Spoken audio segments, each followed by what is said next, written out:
Welcome.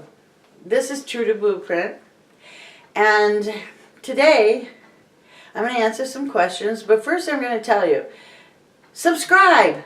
I get a lot of views, but I don't get many subscribers, and I really think you could do that. Like I said, you don't have to leave the notifications on. This is for my benefit, okay?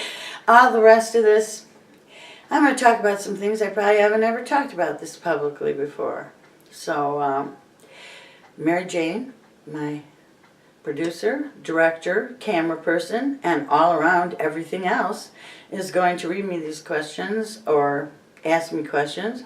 Some of them I wrote last night, but I really don't even remember what they are. So, let's get going. How did you get into hockey? It's like hockey got into me. My parents had season tickets to the Red Wings, and they would always say, look for us on TV. And I'd watch TV, but I always found that my Nana, who was from Chatham, she liked to watch Hockey Night in Canada. And so we'd watch that, and I realized that Dave Keon, and this is when I'm like 5 or 6 years old, is like my favorite player. He's so wonderful. He's the best player ever. And so I got obsessed with hockey. I mean, radio all night, TV anytime it was on. This is in the 60s. There wasn't a lot of TV broadcasts. So Hockey Night in Canada, Foster Hewitt, Danny Galvin, later Howie Meeker and the Highlights, which I used to think would make a killer band. Howie Meeker and the Highlights. So, and it always just seemed like it was more part of me. That I knew that I love hockey. I knew that hockey would be part of my life. Before I knew I was an American, certainly. Before I knew I was a Catholic.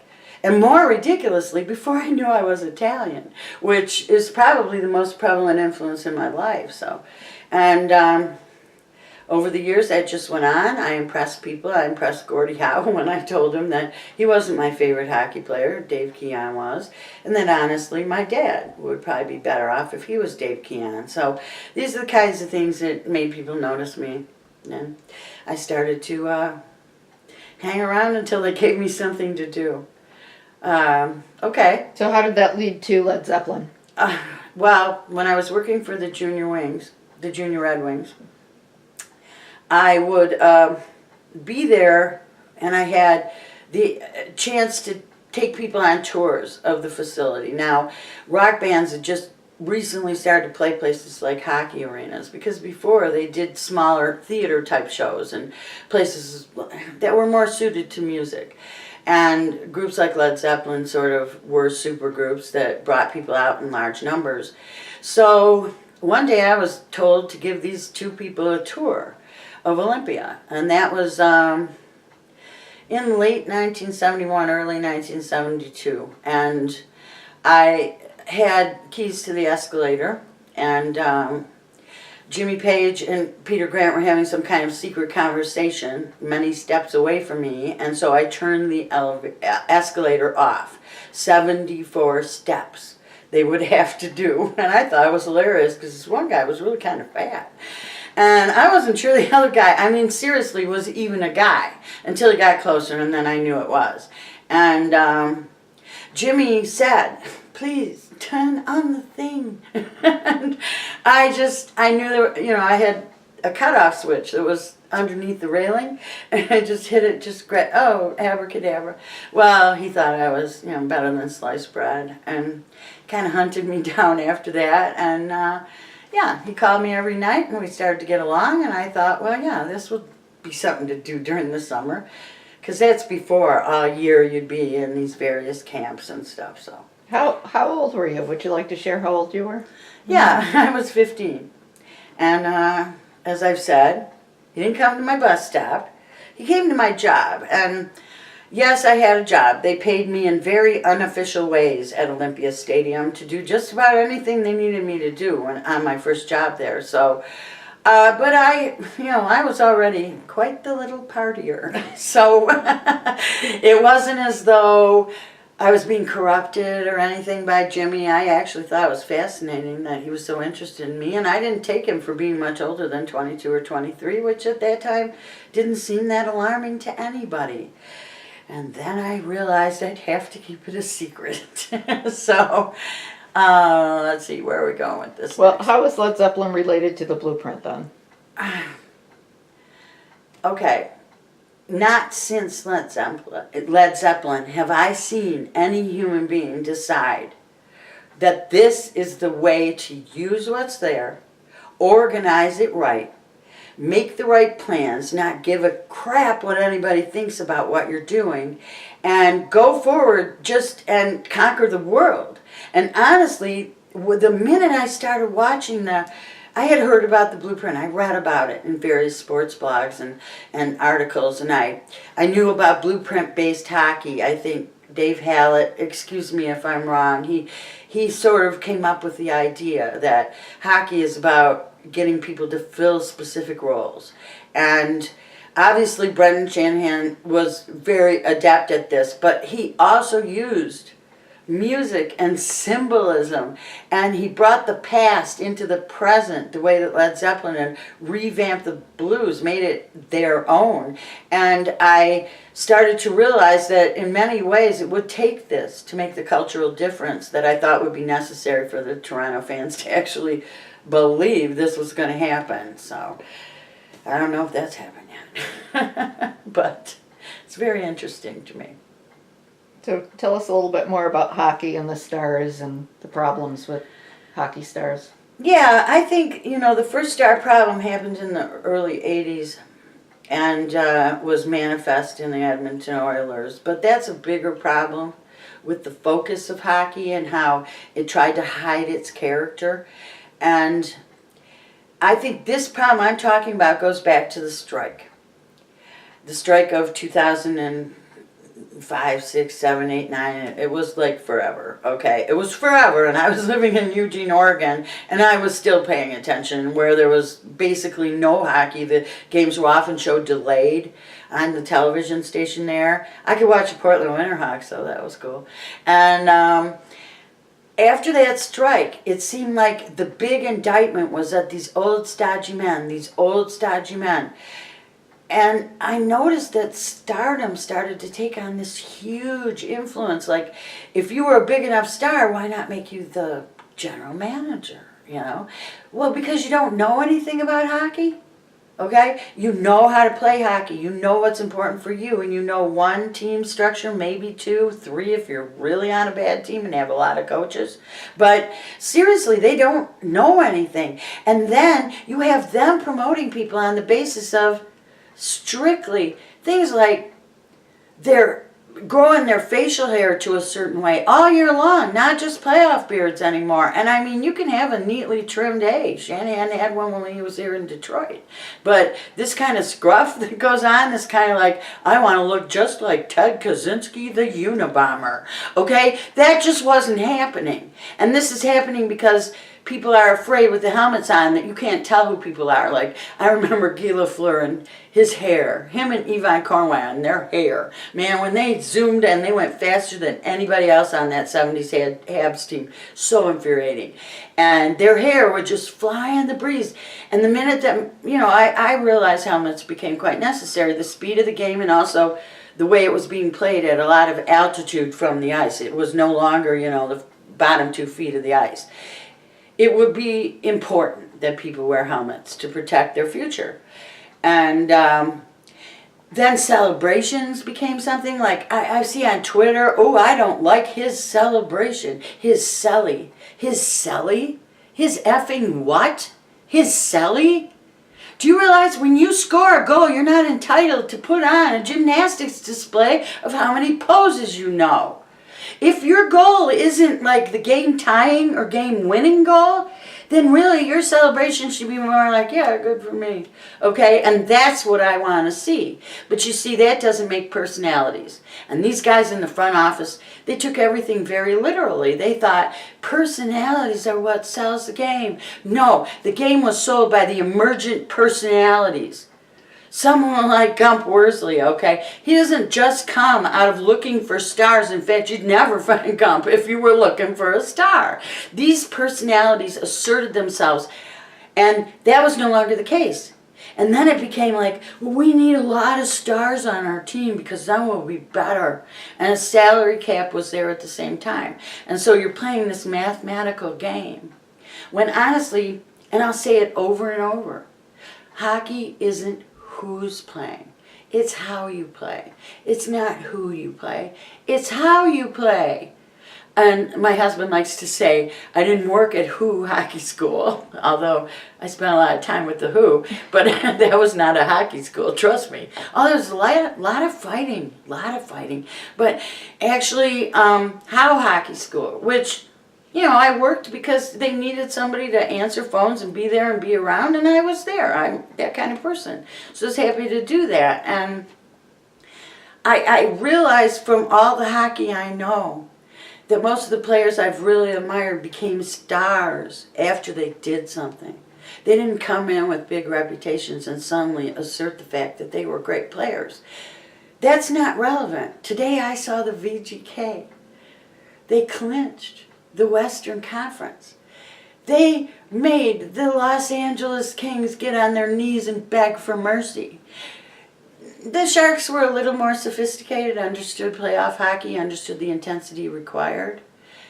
But this Jets team, loaded with talent. There's more talent on this Jets team than on almost any other team. I would say in the Western Conference, they are the most talented team. And they were clueless. I know these weren't blowouts because when you don't have big stars, you don't pad the score. The only goal you really need to celebrate is the one that let you win the game. All those other goals are just part of the background. And in football, people celebrate because one guy beats 11 guys, okay? So he can say, wow, that was pretty much an achievement. And one guy beats a pitcher who has a real advantage in baseball. So he celebrates, but if he celebrates too much, everybody's going to be throwing that ball at him. So the truth is, these celebrations, all of this is corruption in hockey. What's real is what the VGK did today. The Vegas Golden Knights with 0 stars, cast-offs from Marc-Andre Fleury. But obviously he was on his way out in Pittsburgh, because they really had their future pinned to Murray, and I understand that. But I don't think that it's as easy as saying that Fleury was the difference here. I think the difference here was that these guys never really had success on any other NHL team. And here they are, and Gerard Gallant, God love him, Turk, he's so, he was so hated here. Yzerman was constantly instructing people as, why you gotta love this guy, and the people are just not thinking much of him because it had already started back even in the late 90s, this idea of stardom somehow bewitching the other team until they just couldn't play anymore. And Gallant taught these guys to play. They played possession hockey, they played pressure, defense. They didn't let a single puck go that they didn't compete for. They took care of the zones. Not the players were good defensemen or good forwards. They were 5 players out there, and if they were standing in a defensive position, they played defense. If they were standing in an offensive position, they played offense until they gave the puck to someone ready to do more offense, and then they began to defend against losing that puck. And that's where defense starts in this kind of hockey. It should start that way in every kind of hockey. I mean, I call this Swedish hockey, but honestly, the essential idea of hockey is get the damn puck and score, okay? And I get very over people thinking Gary Bettman is somehow organizing this because it's absurd. These guys came in, they learned how to win. And today they showed that they can win under a variety of circumstances. And hopefully they'll start to prove what Shanahan's been saying. Because Shanahan's under that pressure to get you some good stars. Oh, speaking of stars, isn't Brendan Shanahan just another hockey star?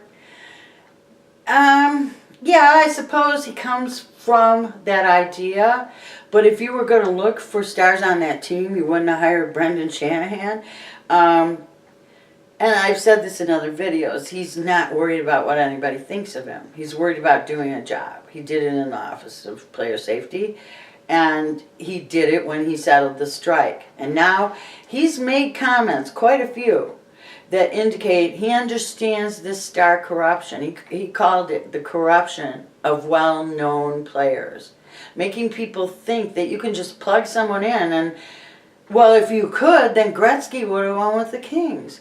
Gretzky would have won with St. Louis, but Gretzky didn't win with the Kings or St. Louis. And the Kings team was awfully packed with other stars Gretzky got. So, honestly, it's not that simple, okay? It's not easy enough to just say these guys are so talented. We got a lot of talented guys. Today I felt so sorry for those Jets forwards who are on that line that played like 30 minutes, you know.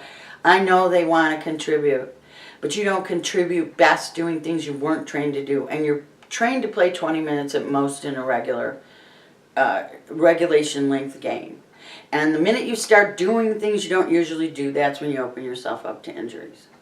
So for me, the VGK very well did prove today that this doesn't take what you think it takes. Stop worrying about getting these big guys, this slut D-man, and I'm sorry, I'm just going to call him that forever, and the you know, the big star who gets all these points. And if you think what you saw was Patrick Laine having a better series in any of these series than Austin Matthews, then you're not watching hockey. And I challenge you because it's right there. It's right there. Watch the damn game. That's the most frustrating thing for me. People who've decided not to know things are never going to know. But people who don't watch the game, I don't know what to do with that. So where are we here? Got more, No, we're pretty much done with the questions, but you need to wrap it up. Okay, well, I'll wrap it up by saying that you guys need to ask questions. And now that I've opened the whole can of worms and the whole Penny Lane thing, that's, wow, Cameron Crowe, Cream Mag, these are stories that'll come out. But you're going to have to draw some of this out of me because I'm not accustomed to talking about it. And I'd be happy to talk about almost everything. If it's too personal, then I'll just say, too personal, okay? I will talk about anything I feel I can talk about, and that's probably a lot more than you would expect. And I certainly hope you write those in. Please subscribe, even more than like. Okay, it's nice to like, it's better to subscribe. Okay? And at this time, I'm not sure what the title of this show is going to be, but I'll find that out in a minute. And the quote for today, and just keep this one, like I say, the Shakespeare stuff, it's about our hockey team. Our wonderful Toronto Maple Leafs, I miss so bad. I still watch hockey every day, but none of them are my Maple Leafs. Mitch, I haven't seen Mitch in a month. What the hell? How do I live without Mitch Marner impressing me in my life? Well, let's put it this way. Shakespeare has this in Hamlet, okay? Lord, we know not what we are. Oh, no, isn't that the opposite? Didn't I screw that up? Yeah, we do know what we are, but we know not what we will become, okay? And it's very important that you realize that whether it's good or bad, you're in control of your own life. If you can't control the meteors from space, you can control your damn reaction to them. So if bad things happen, try to imagine that that's all part of learning how to have good things happen. And sometimes that's so challenging, but what's the choice? Give up, lay down, look for some almighty referee to fix it for you? It's not going to happen, okay? This is something I've learned, and you can ask me questions about my life. If you have questions about me, go ahead and ask them. And also give me some ideas how the show's going to go. Because, I mean, I can only talk about possession hockey like all the time, and I don't think you guys want to hear about it. So anyway, like and please subscribe. It really means a lot to me, and I think we'll get to know each other really well. Okay, I'll be back, I promise.